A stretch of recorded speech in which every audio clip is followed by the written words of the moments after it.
It's an original story by Mark and Virginia Sprague. And it is a story about forgiveness, most of all. The story is also partly about the rules of nature, that when you offset the natural instincts, things obviously go wrong, and they go a little wrong here, and they need to be set back to normal.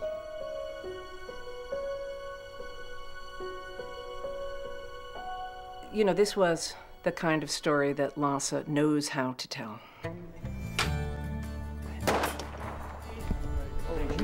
Full rehearsal. I think Lasse does have a very unique way of directing. I think that I know that you always see Lasse's hand in his films. People know a Lasse Hallström film.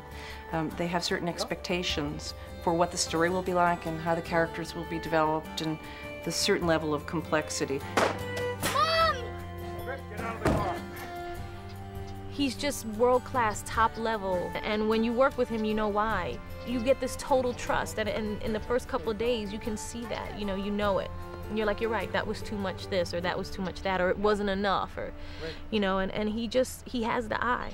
Lasse is sweet, gentle, loving, gorgeous. It's got bedroom eyes. You ever notice that? You can get anything he wants out of you, you know. It's going to be the bear.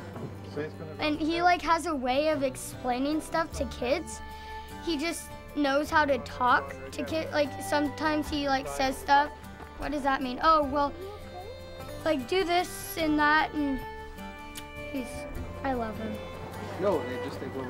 The attraction was Lasse, who I wanted to work with. I liked his sensitivity and I liked his sensibility as a filmmaker. So the combination of working with Morgan and Jennifer and Lasse, and I just saw this as a natural because of the characters we would be playing and a script that was already quite good and strong. And I really had faith that he would lean it out. Robert Redford brings just a wonderful sense of character and character interest to Einar. I just love to watch him play around with his character. I just love working with Robert Redford. I am directing Robert Redford. I'm not really, but I'm part of seeing him work. Well, understanding Einar has a lot to do with understanding the American character of the West. He had a simple life, and it was a workable one. And the loss of his son, he has a hard time getting over it. His son, Griff, was his life. And when he lost him, it just shut down everything. It was the breakdown of his soul. The woman killed my son. No, come on. It was a car accident. They call them accidents because it's nobody's fault. Now they call them accidents to make the guilty feel better. Jean is a very guilty, grief-stricken character. She's in this abusive relationship, and her daughter looks at her, you know, with those beautiful eyes and says, you know, you promised if it happened again, we were gonna leave.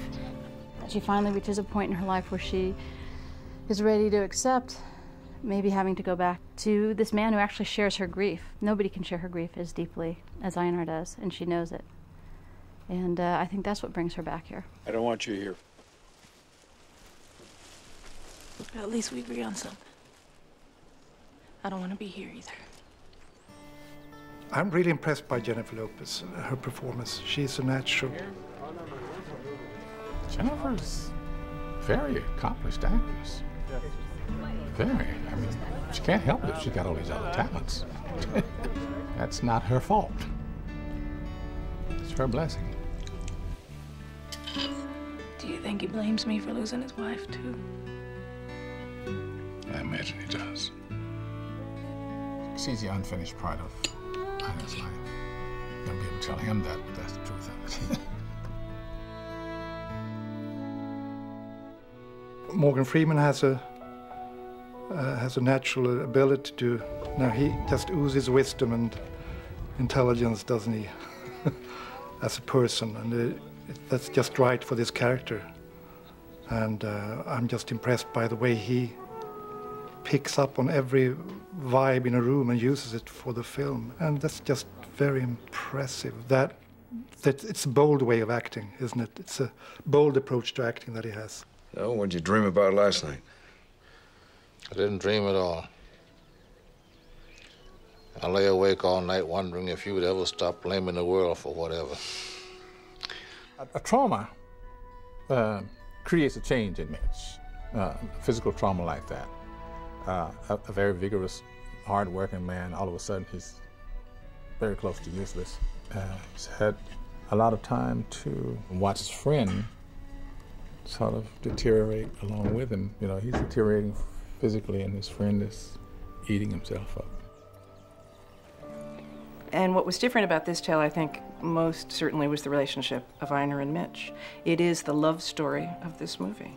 It is looking at very powerful, very masculine men and seeing nurturing and caretaking and an intimacy that you don't usually look at. How you doing? We walked into his business.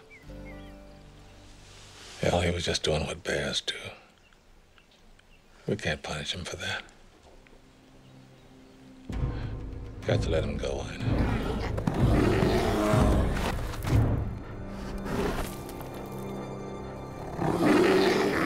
Bear is a great element of our story, and we thought ultimately it was the perfect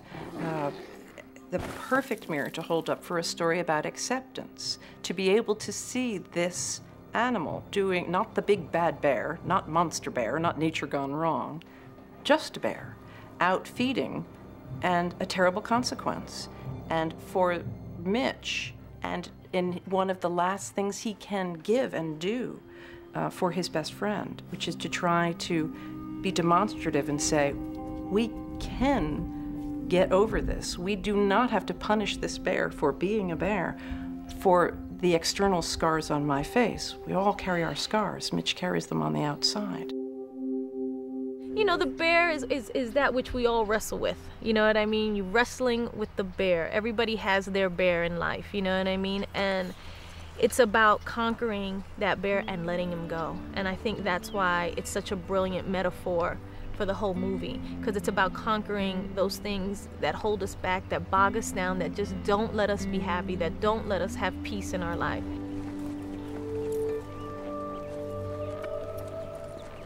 Everyone in the script, Einar, my character Jean, Mitch, even Griff, are all kind of stuck in that moment, you know, and haven't moved on. And I think that's why such an appropriate name, An Unfinished Life, because not only did Griff, her husband, have an unfinished life, but in that moment they all stopped living.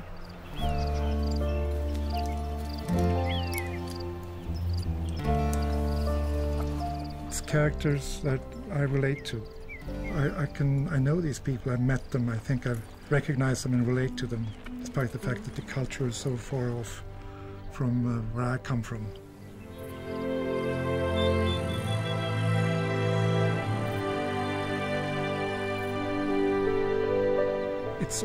It's a universal story on an emotional level. Even a Swede can understand it.